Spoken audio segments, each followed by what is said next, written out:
He elegido por hablar de estructura narrativa comadrejas. La estructura es muy sencilla, es casi lineal, ¿no? Es una historia en un campo de concentración, un personaje que está buscando a otro y de repente en mitad de la novela nos vamos al pasado del personaje, ¿no? La estructura que sería planteamiento, desarrollo y desenlace siguiendo la vida del personaje y sus avatares, en este caso de repente se frena, nos deja con toda la tensión de qué ha pasado en ese campo de concentración y nos va al pasado, a su vida en un pueblo de Extremadura, creo recordar, o de Andalucía, en un pueblo español. Y de ahí de repente eso se para todo y el lector se queda como con ganas de saber qué pasa con la historia central, evidentemente, que está ahí, pero no deja de leer con mucho gusto esa otra parte, porque está muy bien hecho esto, ¿no? O sea, rompe con la estructura, pero al mismo tiempo esa parte de ruptura tiene su propia estructura de historia. Entonces es como si fuera una pequeña muñeca rusa, ¿no? De estas que dentro de una estructura mete otra estructura, que es como un paréntesis, pero que al mismo tiempo hace que avance la historia. La estructura clásica de planteamiento, desarrollo y desenlace responde, y si se ha hecho desde la época de Aristóteles es porque funciona muy bien.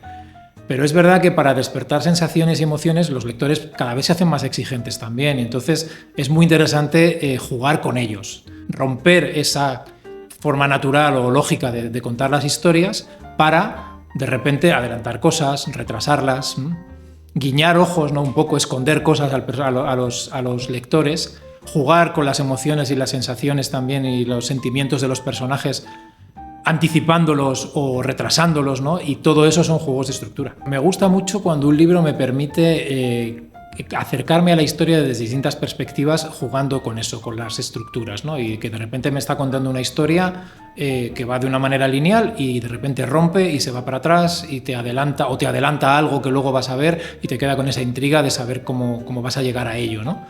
La clave está en que cuando lo haga, el autor o la autora sepan lo que están haciendo y lo hagan de manera que después cumplan con las expectativas que te han generado. De los fallos que más se ven, o al menos que yo más veo en clase, es el querer innovar, el querer hacer algo simplemente por el hecho de hacerlo, por el hecho de hacerlo nuevo. Lo que falla también, sobre todo cuando estamos hablando de relatos más o menos largos, ¿no? A lo mejor en un cuento no tanto, pero sí en una novela, es el no planteártelo previamente. Esos trabajos previos de planificación de una historia, ¿no? En los que tú puedes empezar a pensar en la línea temporal, por ejemplo, de tu historia y darte cuenta de que luego la trama te va a exigir cambiar de orden cosas y demás, ¿no? Ese tiempo que dedicas a pensar en todo eso luego es un trabajo que vas a ver que los frutos a la hora de ponerte a redactar y a escribir, y a veces esa parte se nos olvida.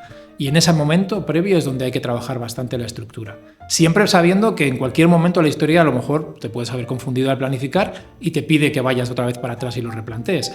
Pero salir ya en el punto de partida de escribir una historia con un trabajo previo planificado en el que hayas hecho bastante hincapié en eso, en cómo vas a estructurarla, creo que facilita mucho las cosas. Cuando decides cómo contar una historia, estás contando esa historia. Si decides contarlo de otra manera, probablemente cuentes otra historia, con los mismos sucesos, con las mismas acciones, pero la historia va a ser distinta.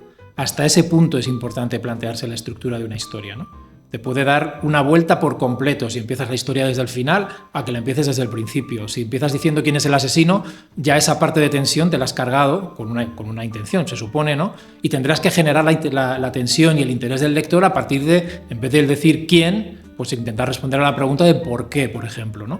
Entonces, plantearte esto, como decía, desde el principio, es lo que te va a llevar a que tu historia llegue a un final coherente con la estructura que te has planteado también.